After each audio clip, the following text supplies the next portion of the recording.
कि राजस्थान के 10 कॉलेजों के साथी हमारे बीच में बस भरकर अभी यहाँ पहुंचे हैं और मैं एक चीज से शुरुआत करूंगा। आपने निभाया है ऐसा साथ कोई निभा नहीं सकता। जेजेपी के चिरागों को अब कोई बुझा नहीं सकता। हौसलों के साथ मजबूती से खड़े रहेंगे हम, कोई तूफान आकर भी हमें हिला नहीं सकता। साथियों, इस सफर के अंदर 21 साल में डॉक्टर अजय सिंह चौटाला जी ने यह पौधा दिल्ली यूनिवर्सिटी के चुनाव में लगाया था। दिल्ली यूनिवर्सिटी से धीरे धीरे ये पौधा हरियाणा प्रदेश के प्रत्येक कॉलेज, पंजाब यूनिवर्सिटी के प्रत्येक कॉलेज, राजस्थान यूनिवर्सिटी के प्रत्येक यूनिवर्सिटी कॉलेज तक हमने पहुंचाया है। और इस 21 साल के सफर में जहां ये इंसो का पौधा आज फलदार पेड़ बना है, वहां जननायक जनता पार्टी के निर्माण में भी इसका बहुत बड़ा योगदान रहा है। आज मैं इस पंडाल में बैठे कई साथी देख रहा हूं, जैसे प्रदीप कह रहा था, मेरे को पार्टी ने चुनाव लड़ाया। एक नहीं, आज हम बात करते हैं जननायक जनता पार्टी के नए संगठन की, जो तीसरी बार बना है इस 4.5 साल में। 50% से ज्यादा पदाधिकारी आज इंसो के 21 साल के सफर में बढ़कर आए। और मैं ये आज विश्वास के साथ कह सकता हूं कि इस सफर के अंदर एक एक साथी ने जो मेहनत करी कॉलेज में संगठन खड़े करने की, आज की ये नई पीढ़ी जो यहां बैठी है, ये अगले 20-25 साल की नींव हम आज यहां रखकर जा रहे हैं। साथियों, कोई सफर छोटा नहीं होता। एक एक ईंट जोड़े मकान बनता है और एक बूंद जब मिलती है तो समंदर जैसा विशाल बनता है। आज आपको मेहनत करनी है। और मैं तो आज दिग्विजय सिंह को कहूंगा, ये छात्र हुंकार रैली पे बस नहीं करनी।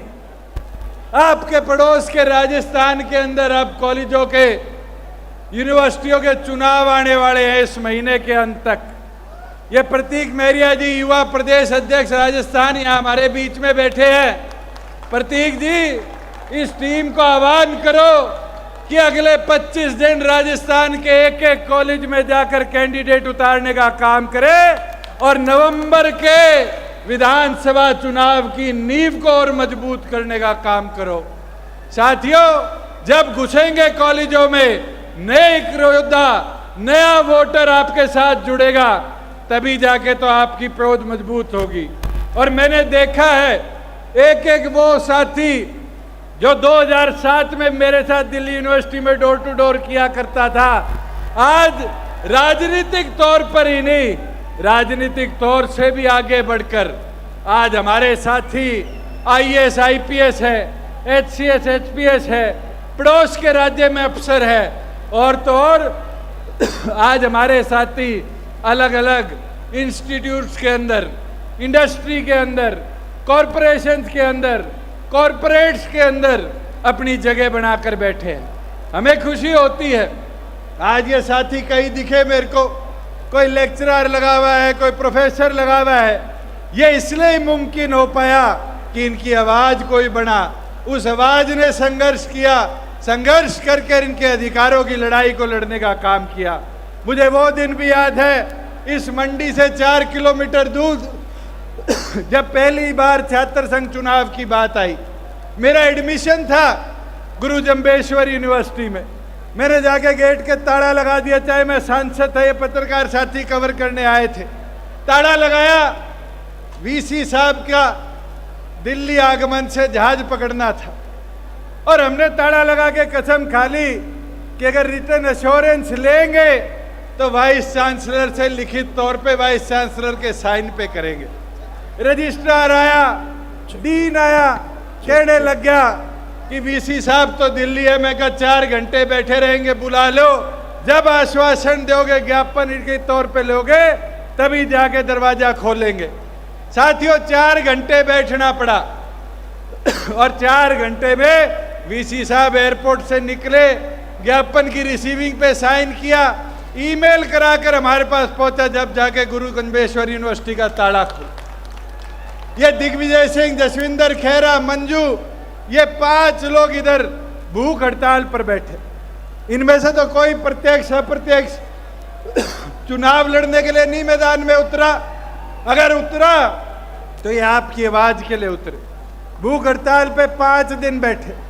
8 शर्तें थी, उन 8 शर्तों को लिखित में मैंने सरकार तक पहुंचाया और खुशी हुई कि 8 की 8 शर्तों को कोमा फुल स्टॉप भी चेंज नहीं किया। सरकार ने मानकर अप्रत्यक्ष चुनाव प्रदेश में कराने का काम किया।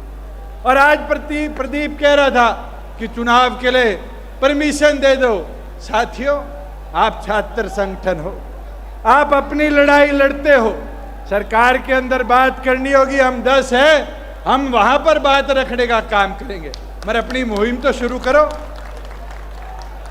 आज मुहिम शुरू नहीं होगी तो काम, आपकी बात को पहुंचाने का काम कौन करेगा? मैं एक चीज जरूर मानता हूं, समय समय पर अपनी बात को खुलकर रखना चाहिए। आज हम प्रदेश की बात करते हैं। मेरे पास कई साथियों का फोन आया कि जी हाईकोर्ट ने सीईटी पर परसों स्टे कर दिया, हमारा सैटरडे को पेपर है, क्या होगा? हमने 11:20 तक हाई कोर्ट में अपने सारे वकील खड़े रखे कि उन युवाओं के भविष्य के साथ रोक ना लगाई जाए और उनको लड़ाई लड़ते रहे। मैं रात को 11:30 बजे सिंगल बेंच का ऑर्डर आया, कोर्ट बंद हो गया। अगले दिन सुबह 8 बजे बहस करने लगे, 9:30 स्टे ऑर्डर विकेट करा रहे और ये करा लाए कि युवा पेपर देगा। पेपर कल भी हुआ, कल वाला कल होगा, आज भी हुआ और आगे भी ऐसे होते रहेंगे। साथियों, ये लड़ाई है, ये लड़ाई आप लोगों की है।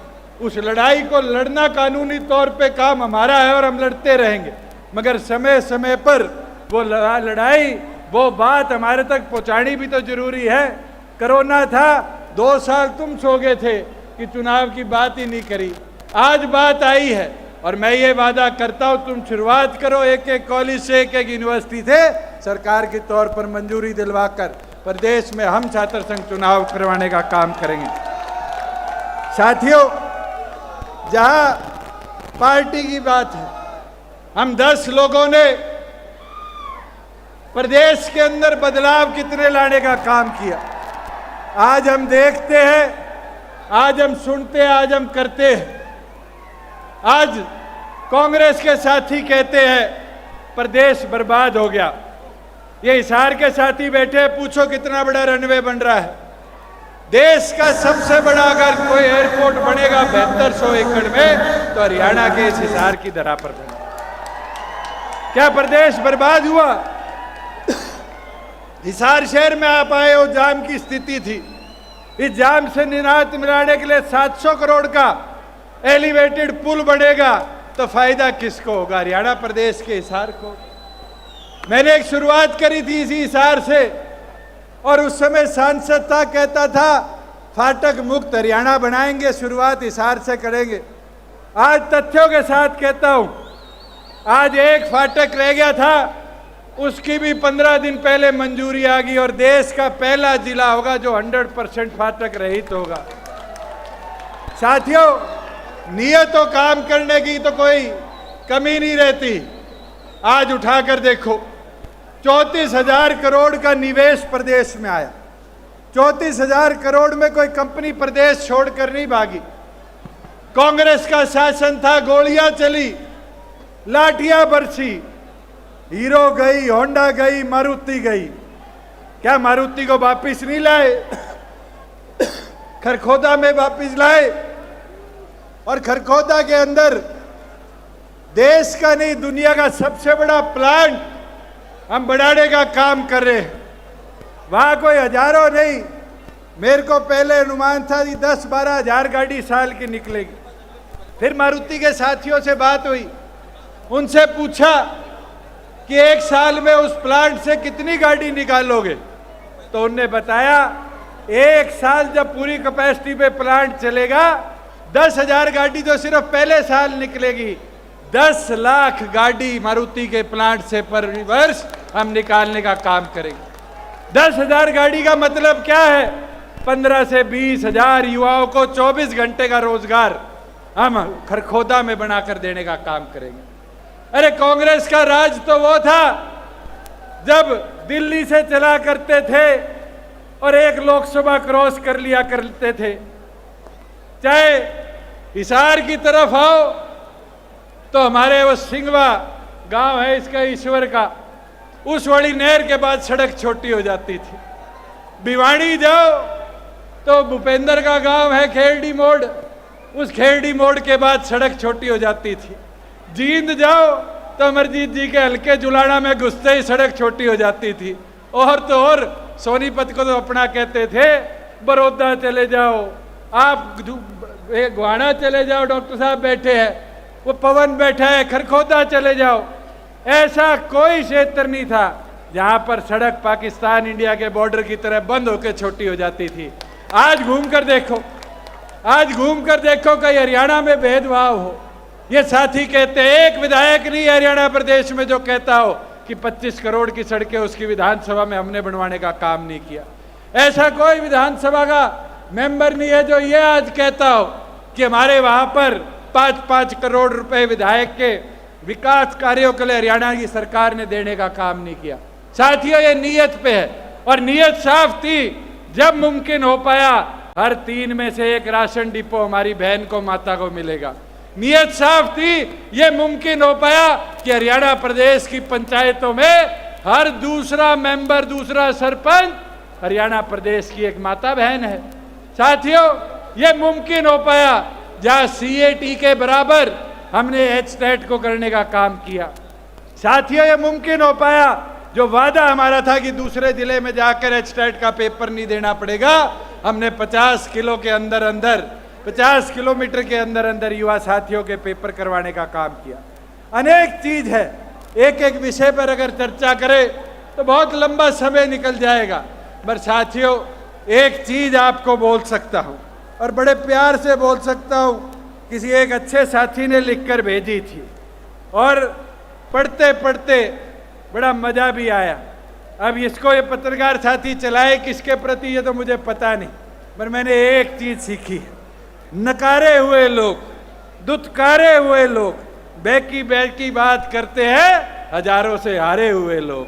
साथियों आज उन लोगों को हम साफ कह सकते हैं कि लोगों ने चुनकर भेजा और नेक नियत और नेक सोच के साथ उन लोगों की आवाज बनकर विधानसभा के अंदर आप लोगों की लड़ाई करने का काम किया, युवाओं की लड़ाई करने का काम किया। और इसलिए मुमकिन हो पाया कि हरियाणा प्रदेश के अंदर 75% आरक्षण युवाओं के लिए हमने आरक्षित करने का काम किया। और मुझे खुशी है कि वो आरक्षण के ऊपर जो स्टे था उसकी बहस शुरू हो चुकी। पिछले सोमवार मंगलवार को बहस थी और सोमवार से दोबारा बहस शुरू हो जाएगी। और ये मेरा वादा है इस महीने के अंत तक कानूनी प्रावधान पेच सारे खुलवाकर उस कानून को लागू कर हरियाणा प्रदेश के प्रत्येक रोजगार में 75% हिस्सेदारी आप जैसे बहनों भाइयों के लिए हम लाने का काम करेंगे। और एक चीज जरूर कहना चाहूंगा, दिग्विजय सिंह कह रहे थे कि कई लोग हमें क्या करते थे, कई लोग क्या करते थे, ये तो छोरों का टोल है, ये तो वानर सेना है। और क्या करते थे दादा, मेरे को भी लगता था कि शायद युवाओं का जोश कम हो गया। एक बार ये कैमरे घुमाओ, देखो टंग लिए, चढ़ लिए ऊपर। और ये क्रांति है, ये जोश है जो 2024 की मजबूती लाने का काम करेगा। साथियों ये हर एक दल के पास नहीं है, ये हर एक संगठन के पास नहीं है। ये जोश और क्रांति अगर किसी के पास है तो डॉक्टर अजय सिंह चौटाला की सोच के पास है, चौधरी देवीलाल के विचारों के पास है। और ये मैं विश्वास डॉक्टर साहब को भी दिलाता हूं कि आपकी ये फौज यहां रुकने वाली नहीं है। ये फौज अब आगे बढ़ती रहेगी। आप समय समय पर हमें दिशा दिखाते रहे, आप समय पर हमें रास्ता दिखाते रहे, और ये विश्वास के साथ कह दूंगा कि प्रदेश और साथ लगते प्रदेशों में तो आपका संगठन मजबूत होगा। आपके विधायक विधानसभा का ताला खोलेंगे। आज मैं आता अखबार पढ़ रहा था गाड़ी में, ये पता नहीं अखबार वाले साथी भी रैली से पहले कार्टून छापते। आता हूं बोला मैं छापा हुआ था, मैं और दिग्विजय खड़े हैं, चाबी खड़ी है। ये चाबी तो नहीं हुई, ताला खोलेगी। मैं खुल के कह दूंगा, ताला तो चाबी खोलेगी। साथियों बस चाबी को घर घर पहुंचा दो। एक एक साथी लग के अगले 1.5 साल मेहनत कर लो। एक एक नए युवा को जोड़ने का काम करो, उनकी आवाज बनो, उनके संघर्ष में साथ खड़े रहो। और ये गारंटी है कि इस प्रदेश का सबसे मजबूत संगठन, सबसे बड़ा संगठन अगर कोई होगा तो डॉक्टर अजय सिंह चौटाला का जननायक जनता पार्टी और इनसे होगा। मगर आपको इसके प्रति काम करना पड़ेगा। एक अंत में कहना चाहूंगा, कई साथी हमारा भाईचारा खराब करने का भी प्रयास करते हैं। समय समय पर ये दिखाना चाहते हैं कि हमारा भाईचारा कमजोर हो जाए, हम बट जाए, हम टूट जाए। मैं तो 4 लाइनें कहना चाहूंगा। जननायक के विचारों के साथ हमेशा कहते हैं सच्ची बात। जोर से हाथ उठाकर बोलो, जय हरियाणा, जय मेवात। साथियों उनके साथ एक एक साथी खड़ा है। मैं दोबारा पढ़ देता हूं। जननायक के विचारों के साथ हमेशा कहते हैं सच्ची बात। जोर से हाथ उठाकर बोलो, जय हरियाणा, जय मेवात। साथियों आज हमें खड़ा होना पड़ेगा और ऐसे लोग जो हमारा अमन चैन भाईचारा तोड़ते हैं उनको जवाब देना होगा।